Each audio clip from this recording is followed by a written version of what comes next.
BJP की सरकार ने असंगठित अर्थव्यवस्था पर आक्रमण किया है और आपको गुलाम बनाने की कोशिश की जा रही है। 2008 में जबरदस्त आर्थिक तूफान आया, पूरी दुनिया में आया, अमेरिका में, जापान में, यूरोप में, चाइना में, सब जगह आया।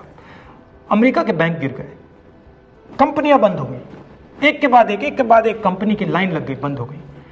यूरोप के बैंक गिरे, मगर हिंदुस्तान को कुछ नहीं हुआ।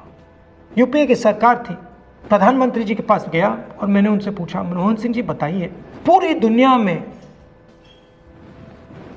आर्थिक नुकसान हुआ है, हिंदुस्तान को कोई असर नहीं हुआ, कारण क्या है? मनमोहन सिंह जी ने कहा, राहुल, अगर हिंदुस्तान की अर्थव्यवस्था को समझना चाहते हो तो यह समझना होगा कि हिंदुस्तान में दो अर्थव्यवस्थाएं हैं। पहली असंगठित अर्थव्यवस्था और दूसरी संगठित अर्थव्यवस्था। संगठित अर्थव्यवस्था में बड़ी कंपनियां, नाम आप जानते हो। असंगठित अर्थव्यवस्था में किसान, मजदूर, छोटे दुकानदार, मिडिल साइज कंपनीज। जिस दिन तक हिंदुस्तान का असंगठित सिस्टम मजबूत है, उस दिन तक हिंदुस्तान को कोई भी आर्थिक तूफान छू नहीं सकता। अब आज के दिन आते हैं। पिछले 6 साल से बीजेपी की सरकार ने असंगठित अर्थव्यवस्था पर आक्रमण किया है। 3 बड़े उदाहरण तो मैं आपको अभी दे देता हूं। नोटबंदी, गलत जीएसटी और लॉकडाउन। आप यह मत सोचिए कि लॉकडाउन के पीछे सोच नहीं थी। यह मत सोचिए कि गलती से आखिरी मिनट पे लॉकडाउन कर दिया गया है। इन तीनों का लक्ष्य हमारे इनफॉर्मल सेक्टर को खत्म करने का है।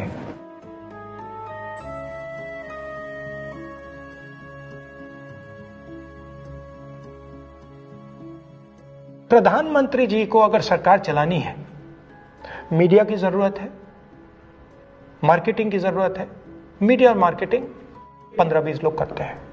इनफॉर्मल सेक्टर में पैसा है, लाखों करोड़ रुपए, जिसको ये लोग छू नहीं सकते।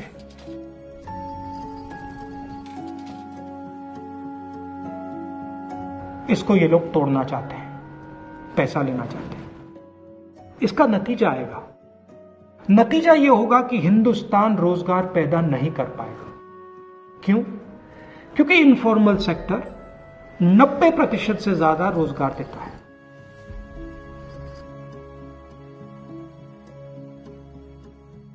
जिस दिन इनफॉर्मल सेक्टर खत्म हो गया, नष्ट हो गया, उस दिन हिंदुस्तान रोजगार पैदा नहीं कर पाएगा।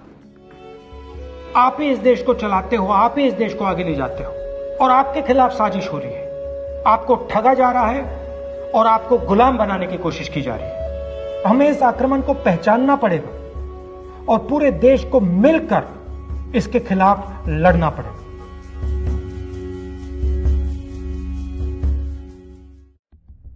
एक साल पहले कोरोना आया। पिछले साल फरवरी में मैंने और कांग्रेस पार्टी के सब नेताओं ने कहा,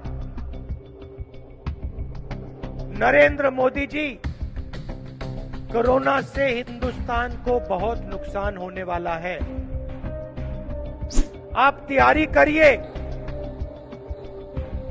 अर्थव्यवस्था को बचाने का काम शुरू कीजिए, मजदूरों की रक्षा करने का काम शुरू कीजिए, छोटे बिजनेस वालों, दुकानदारों की रक्षा करने का काम शुरू कीजिए, क्योंकि तूफान आने वाला है। और ये ऐसा तूफान आएगा जिससे पूरे हिंदुस्तान को चोट लगेगी। ये हमारे प्रेस के मित्र बैठे हैं यहां पे, इन्होंने मेरा मजाक उड़ाया। इन्होंने कहा राहुल गांधी लोगों को डरा रहा है। नरेंद्र मोदी जी ने कहा, भाइयों और बहनों, कोरोना आया है, थाली बजाओ, थाली बजाओ, कोरोना भाग जाएगा। और पूरे हिंदुस्तान से थाली बजवा दी। और पता नहीं क्या हुआ, हिंदुस्तान थाली बजाए। उसके बाद कहते हैं घंटी बजाओ, हिंदुस्तान घंटी बजाए। उसके बाद कहते हैं मोबाइल फोन निकालो, उसकी लाइट जला दो। अब देखिए, ये व्यक्ति हिंदुस्तान का प्रधानमंत्री है, गहरी बात बोल रहा हूं। ये व्यक्ति हिंदुस्तान का प्रधानमंत्री है और ये एक्शन ले बजाय,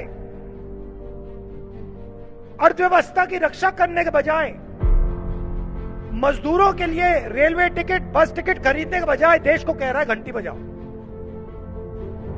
और ये जो मीडिया वाले हैं, ये 24 घंटे दिखा रहे भैया देखो हिंदुस्तान घंटी बजा रहा है, घंटी बजा रहे, देखो घंटी बज रही, समझो तो ताली बजाओ भैया, घंटी बज रही है।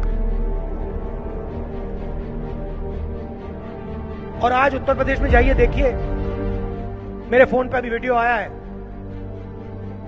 लाशों का ढेर पड़ा हुआ है, जगह नहीं है लाशों को रखने के लिए, जगह नहीं है लाशों को रखने के लिए। नरेंद्र मोदी जी ने इसके बारे में कुछ बोला आपसे कि कोरोना फैल गया, लाखों लोग मर गए, हिंदुस्तान की अर्थव्यवस्था नष्ट हो गई, मैं प्रधानमंत्री हूं? कुछ बोला उन्होंने? प्रेस वालों ने कुछ बोला? कुछ नहीं, इनके मुंह से एक शब्द नहीं निकलता। ये रखवाले हैं, इनका काम रक्षा, देश की रक्षा करने का है।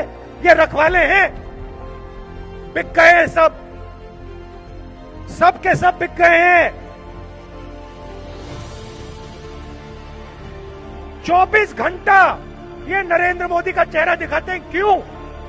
भाई और बहनों, बात समझो, ये नरेंद्र मोदी की सरकार नहीं है, ये 2-3 उद्योगपति मित्रों की सरकार है।